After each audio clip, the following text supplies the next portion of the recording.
Good evening, students. Today we are going to start our chapter 5 of our book Vistas, and chapter title is Should Wizard Hit Mummy? अब एक question देखो बेटा, chapter का title जो है question arise करता है in the beginning. हमारा जो चैप्टर वो शुरू ही एक क्वेश्चन से होता है कि शुड विजर्ड, क्या विजर्ड कौन होता है? जादूगर, ठीक है ना, जादूगर, ठीक है ना। क्या जादूगर को हिट करना चाहिए था, मतलब मारना चाहिए था, ठीक है ना। किसको? मम्मी को। मम्मी मतलब जो हम अपनी मम्मी को बुलाते हैं, माँ को कहते हैं। अब ऐसा क्या हुआ था कि चैप्टर हमसे पूछता है कि क्या जादूगर को मम्मी को मारना चाहिए था? ऐसा मम्मी ने क्या किया कि जरूरत ये पड़ गई कि अब जादूगर को हिट करना था या मम्मी को हिट करना था?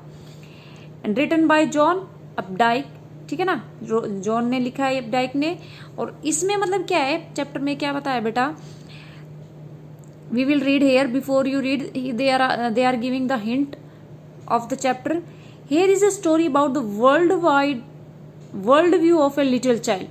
चैप्टर किसके साथ डील करता है बेटा? यहाँ की एक वर्ल्ड वाइड वैश्विक एक विचार है एक छोटे बच्चे का, जो पूरे, ये नहीं है कि किसी चैप्टर की एक लड़की का विचार है सिर्फ उसको नहीं, एक वर्ल्ड वाइड मतलब क्या है कि पूरे पैमाने पे जो भी बच्चे हैं सबका एक ही विचार ऐसा ही होता है। ये हम मान के चलते हैं, ये स्टोरी में दिखाया है कि बच्चों का क्या विचार होता है and the difficult moral question she raises, और कैसे मुश्किल से नैतिक क्वेश्चंस पर्सन्स जो उठाती है वो ड्यूरिंग द स्टोरी सेशन, जब वो कहानी सुनती है विद हर फादर, अपने पिताजी के साथ। स्टोरी में क्या है?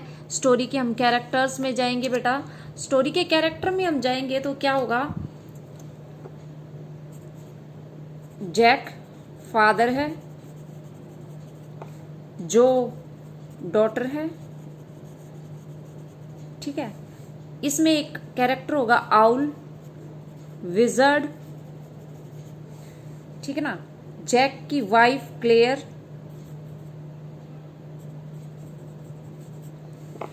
जैक कौन है?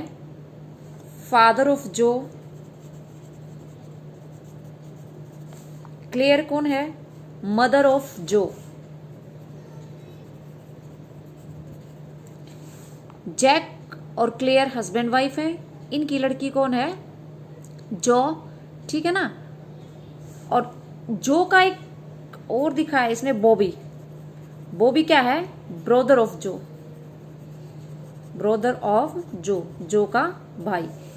जो, आप ये लगा लीजिए कि जो एक लड़की है इसमें, ठीक है ना, जो एक मेन कैरेक्टर जैक भी है, जो भी दोनों है, इन दोनों पे ही स्टोरी हमारी मूव करेगी। जो एक छोटी बच्ची है, जैक उसके फादर है, क्लेयर उसकी मम्मी है, बॉबी उसका भाई है, ठीक है ना। अब इसमें जो चैप्टर किसके साथ डील करता है बेटा? वर्ल्ड वाइड व्यू जो आया है, इसमें व्यूज का क्या रोल है इसमें? कि जो एक छोटी लड़की है, जैक एक एडल्ट है, फादर है, तो जो और जैक के जो विचारों की भिन्नता है, there is a clash of the thinking और views about the world, that will be in the chapter. कि कैसे जो की थिंकिंग किसी भी कॉन्सेप्ट को लेके अलग है, कैसे जैक की किसी भी कॉन्सेप्ट को लेके अलग है। The clash of the thinking we will read in this chapter. फिर इसमें एक आउल है, विजर्ड है, रोजर स्कंक है, ठीक है ना। ये है जो हमारी स्टोरी में रोल प्ले करते हैं, स्टोरी के कैरेक्टर हैं। ये ओरिजिनल कैरेक्टर है, ये क्या है? एक स्टोरी के कैरेक्टर है। स्टोरी कौन सी? जो जैक जो को सुनाता है। जैसे आपने देखा है रूटीन कि भाई बच्चों को दादा दादी, नाना नानी, मम्मी पापा रात को सुलाने के लिए उनको क्या करते हैं? स्टोरी सुनाते हैं।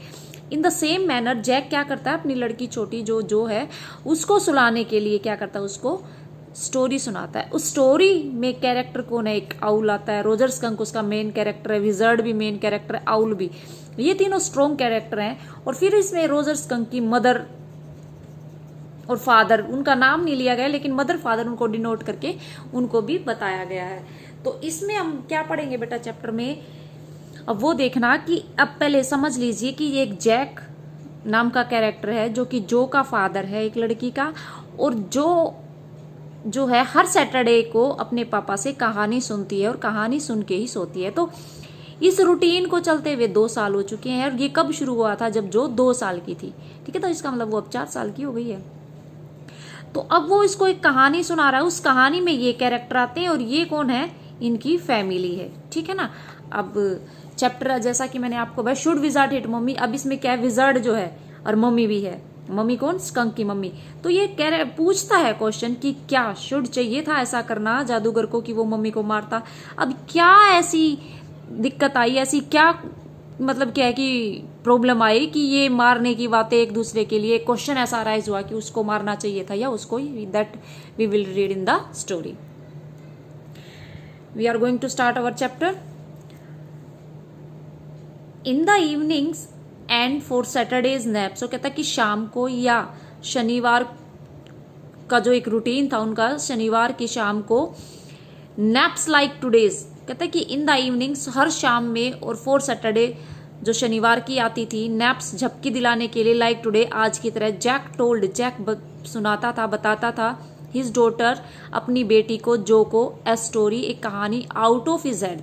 आउट ऑफ हिज हेड क्या होता है बेटा, अपने दिमाग से बनी हुई, ये नहीं कि कहीं पढ़ी हुई या कहीं से सुनी हुई, अपने दिमाग से कुछ भी बना के वो उसको कहानी सुनाता था, ठीक है ना। एक रूटीन था सैटरडेज, आपका एक क्वेश्चन आएगा इसमें कि what was the Saturdays routine. तो सैटरडेज रूटीन क्या था कि इवनिंग्स में जो को स्टोरी सुनाना, उसको नैप क्या होती है, झपकी दिलाने के लिए, सुलाने के लिए। तो जो को सुलाने के लिए एक सैटरडे रूटीन था, उसमें क्या था कि भाई वो जैक जो है अपनी बेटी को कहानी सुनाता था अपने दिमाग से बना के।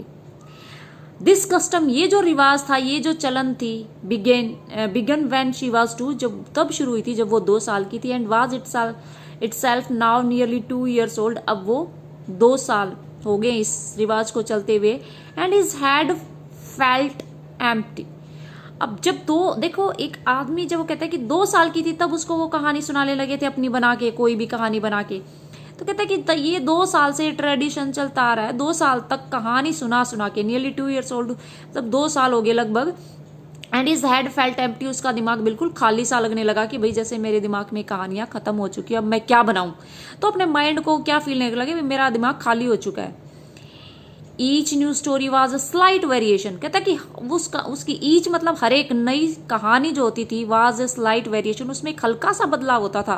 कहते ऑफ ए बेसिक टेल, मतलब क्या है कि मूल जो कहानी थी, जो बेसिक टेल थी, टेल मतलब क्या होती है या कहानी, जो कहानी होती थी उसका बेस तो वही होता था, उसको शुरुआत तो वही होती थी, बस थोड़े से कैरेक्टर बदल देना, उनकी समस्याएं बदल देना, यही होता था। लेकिन जो मेन पार्ट होता था, जो बेसिक पार्ट होता था स्टोरी का, वो सेम होता था, लेकिन थोड़ी सी वेरिएशन, स्लाइट मतलब हल्की सी वेरिएशन, बदलाव करके वो बताता था। ए स्मॉल क्रिएचर, एक छोटा प्राणी लेता था, एक जीव लेता था उसमें स्टोरी में, यूजुअली नेम जो रोजर, और अक्सर उसका साधारणतः नाम क्या होता था, रोजर। एक कैरेक्टर लेता था अपनी स्टोरी में हमेशा, और कैरेक्टर का नाम क्या होता था, रोजर। उसमें चेंज कर देता था, कभी रोजर फिश हो जाती, कभी रोजर स्क्वायरल, कभी रोजर चिमकम, तो कभी रोजर की नाम की मछली हो जाती, कभी रोजर नाम की एक गिलहरी हो जाती, कभी कोई मंकी, मतलब इस तरह से रोजर ही उसका कैरेक्टर होता था, उसके आगे बदल देता कि भाई रोजर गिलहरी थी, रोजर ये था, रोजर वो था। हैड सम प्रॉब्लम, और कहता कि हर एक किसी उसके रोजर का जो कैरेक्टर होता था उसको कुछ ना कुछ समस्या होती थी, हर कहानी में उसको एक समस्या होती थी। And went with it to the wise old owl, sorry, और उस समस्या के साथ वेंट जाते थे वो, with it to the wise old owl, एक बुद्धिमान एक बूढ़े उल्लू के पास। हर कहानी में क्या होता था, एक रोजर होता था, उसको एक समस्या होती थी, और वो उस समस्या को लेकर बूढ़े उल्लू के पास जाता था। The owl told him to go to the wizard, अब उल्लू इसको क्या कहता था, the owl told him to go to the wizard, और उल्लू हमेशा क्या बताता था उसको, रोजर को, कि भाई तुम जादूगर के पास जाओ। मतलब देखिए आप इसको, हर स्टोरी में एक रोजर नाम का कैरेक्टर होता था, उसको कोई समस्या होती थी, समस्या अलग अलग होती थी, किसी की समस्या कुछ हो सकती है, किसी को, लेकिन समस्या के हल के लिए वो एक बूढ़े उल्लू के पास जाते थे, और बूढ़ा उल्लू उनको एक जादूगर के पास भेज देता था। हर कहानी में ये होता था कि रोजर का एक कैरेक्टर जाता और ऐसा होता था।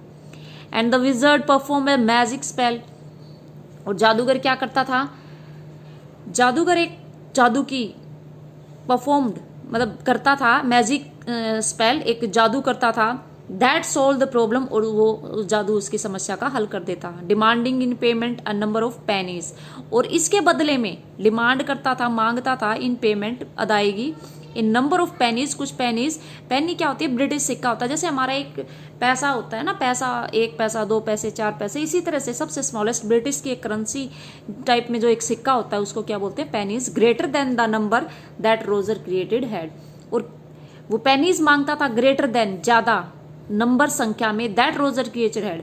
जैसे उस जादूगर को पता होता था कि भाई देखो, जैसे जादूगर इसमें बताया है तो जादूगर को पता होता है, ऐसा हम मानते हैं स्टोरीज में। तो कहता है कि जादूगर जो है ना उससे इतनी पैनी मांगता, इस पैनी उतनी पैनी ज्यादा मांगता था जितनी उसके पास होती थी उससे। मतलब क्या कि मान लो किसी के पास 5 पैनी है तो उससे 7 मांग ली, 8 है तो 10 मांग ली। जितनी पैनी जो भी क्रिएचर लेके आता था उससे डिमांड ज्यादा करता था, ज्यादा मांगता था। लेकिन अब देखिए वो सॉल्यूशन भी बताता था, but in the same breath, लेकिन साथ साथ में डायरेक्टिंग द एनिमल, उस आदमी को डायरेक्ट कर देता था, बता देता था द एनिमल, उस जानवर को, टू द प्लेस, एक ऐसी जगह where the extra pennies could be found, जहां एक्स्ट्रा पेनीज मिल जाए। मान लो आप 7 पेनीज के साथ गए, उसने 10 मांग ली, तो एक रास्ता बताता था कि वहां जाओ, वहां आपको एक्स्ट्रा पेनी मिलेगी, वहां से ले आओ और मुझे दे दो। तो मतलब क्या, अगर किसी के पास नहीं होती तो उसको कंफ्यूज नहीं करता था, उसकी समस्या को, उसको भगाता नहीं था, उसकी उस समस्या का भी समाधान करता था, उसको पेनीज बताता था, वो पेनी लेके आता था कैरेक्टर और फिर उसको दे देता था। Then Roger was so happy, और फिर रोजर खुश हो जाता। He played many games with other creatures, फिर वो जब वापस जाता अपने घर तो रास्ते में अपने दूसरे जीवों के साथ बहुत सारे खेल खेलता। एंड वेंट होम, फिर घर चला जाता, टू हिज मदर, अपनी माँ के पास, जस्ट इन टाइम, समय से ही, to hear the train whistle, जब गाड़ी, जो ट्रेन रेलगाड़ी है उसकी सीटी सुनता। दैट ब्रॉट हिज डैडी, जिसमें उसके पिताजी घर आते थे, फ्रॉम बोस्टन। बोस्टन क्या होता है कि यूएस में एक सिटी है, एक कैपिटल है, बहुत सुंदर शहर है, उसका नाम है। तो बोस्टन, ये स्टोरी जो है फॉरेन प्लेसेस इसमें डिस्क्राइब किए गए हैं। तो बोस्टन जो है, बोस्टन से जो उसके डैडी उस ट्रेन में आते थे, उस ट्रेन की सीटी सुन के वो घर चला जाता था कि भैया पापा आगे घर चलो। जैक डिस्क्राइब देयर सपर, फिर जैक उनके रात के खाने को भी बताता था कि भाई उसने क्या खाया। सपर क्या होता है, last meal of the day, दिन का आखिरी खाना जो हम खाते हैं। And the story was over, इस तरह से कहानी खत्म हो जाती थी। Working his way through this scheme was specially fatiguing on Saturday, और इस तरह से काम करना, इस योजना से काम करना, स्कीम मतलब क्या है, योजना। Working in this through this scheme, इस योजना से जब वो काम करता था, वाज स्पेशली फैटिगिंग, उसके लिए बड़ा थका देने वाला हो जाता था। ऑन सैटरडेज, शनिवार को जो इस योजना से उसको वो कहानी सुनाता, लंबी कहानी हो जाती है और उसको सुलाना उसको मुश्किल हो जाता था, तो ये बड़ा थकाने वाला काम था उसके लिए, उस लड़की को सुलाना। बिकॉज जो never fail sleep in naps anymore, क्योंकि जो धीरे से ऐसे झपकियों में सोती नहीं थी। And knowing this made the right seem fertile, और कहता है ये बात जान के उसको पहले ही, मतलब एक्ट सीम, उसे ये सारा जो एक्ट था, ये जो भी चीज थी, जो भी ये चलता था कार्यवाही, उसको बड़ी व्यर्थ सी लगती थी कि भाई मैं सुना तो रहा हूँ ये स्टोरी, लेकिन ये धीरे से सोने वाली नहीं है। तो ये जो पूरी कार्यवाही थी उसको काफी यूजलेस सी फील होती थी जब वो सोती नहीं थी। तो देखो, जैसे मान लो आप बच्चे को स्टोरी सुनाने लगो, आप सोचो कि बे कहानी खत्म होगी, बच्चा सो जाएगा, लेकिन अगर ना सोए तो वो पूरा एक्ट क्या हो जाता है, यूजलेस। द लिटिल गर्ल, जो छोटी लड़की थी, not so little any more, कहते इतनी भी छोटी नहीं थी। The bumps her feet made under the covers were halfway down to the bed, कहते कि उस काफी, मतलब इतनी भी छोटी नहीं थी, वो जब बैठती थी तो नीचे थोड़ा सा गद्दा नीचे हो जाता था। Big double bed that they let her B in the 4 naps and when she was sick, कहते कि जिस पे बेड पे वो लेटती थी झपकी लेने के लिए। कहते had at last arrange herself, अब ये ब्रैकेट में दी गई लाइन थी बेटा, अब यहां से देखिए, the little girl had at last arrange herself, वो अपने आखिर में उसने अपने आप को व्यवस्थित किया। And from the way her fat face deep in the pillow, उसने अपना जो मोटा सा चेहरा था तकिए में लगाया। Shone in the sunlight shifting through the drawn shades, जो थोड़ी बहुत रोशनी आ रही थी बाहर से खिड़की से, उससे अपने आप को बचाने के लिए, छाया देने के लिए पिलो उसने अपने ऊपर रखा। It did not seem fantastic that some magic would occur, कहते कि ऐसा लगता नहीं था शानदार सा कि भाई कुछ जादू होगा। And she would take her nap like an infant of 2, और वो 2 साल के बच्चे की तरह झपकी लेने लग जाती। हर ब्रोदर बॉबी, उसका भाई जो था बॉबी, वाज 2, वो 2 साल का था। एंड ऑलरेडी अस्लीप, और पहले ही सो चुका था, विद हिज बोतल, अपनी बोतल लेके दूध की। Jack asked who shall the story be about today, और जैक पूछता है उस लड़की से जो से कि आज की कहानी किसके बारे में होगी, ठीक है ना। वो मतलब उस क्या कि भाई वो उसने पहले जो कहानी सुनाई थी उसके बाद वो पूछता है। Roger, Jo squeezed her eyes shut the smile to be thinking she was thinking, Roger के बारे में होगी। जो स्क्वीज उछलती है वो, हर आइज अपनी आंखों को बंद करके, शट एंड स्माइल्ड, और मुस्कुराते हुए, टू बी थिंकिंग सोचते हुए, शी वाज थिंकिंग जो वो सोच रही थी। जो वो सोच रही थी उसी को सोचते हुए वो जवाब क्या देती है, अपनी आंखों को बंद करके खुश होगी कि आज रोजर की कहानी होगी। हर आइज ओपन, उसने अपनी आंखें खोली। Her mother's blue skunk she said firmly, और उसने मतलब क्या है कि जोर से क्या कहा कि भाई आज का कैरेक्टर होगा स्कंक, बड़ी जोर दे के। फैमिली में होता है किसी बात को जोर दे के। ए न्यू एनिमल, कहते कि एक नया जानवर था, आज तक उसकी स्टोरी में कभी स्कंक नहीं आया था। स्कंक क्या होता है बेटा, एक छोटा सा जानवर होता है जो फॉरेन कंट्रीज में मिलता है, मेनली शायद अमेरिका में पाया जाता हो। ये अमेरिका का एक छोटा सा जानवर होता है जिसमें से काफी ऑफुल स्मेल आती है, बदबू आती है। ए न्यू एनिमल, एक नया एनिमल था इसकी स्टोरी में। They must talk about skunks at nursery school, और नर्सरी में जब वो पढ़ती थी स्कूल में, वहां काफी बातें सुन रखी है उसने स्कंक की, तो इसलिए वो मतलब क्या उन बातों से मतलब क्या इंस्पायर होके वो क्या नाम देती है कि भाई स्कंक होगा आज का character. Having a fresh hero momentarily steered Jack to creative enthusiasm, और एक नया हीरो पाके मतलब क्या है उसी पल उनकी जैक की थोड़ी सी जो जोश है वो बढ़ जाता है। ऑल राइट, ठीक है, ही सेड, उसने कहा। Once upon it he, all right, ठीक है, उसने कहा। ये यहाँ तक हम चैप्टर छोड़ते हैं, फिर नेक्स्ट कंटिन्यू करेंगे। उसने क्या कहा कि भाई ठीक है, आज का कैरेक्टर हमारा क्या होगा, Roger skunk. Thank you, we will continue in next video.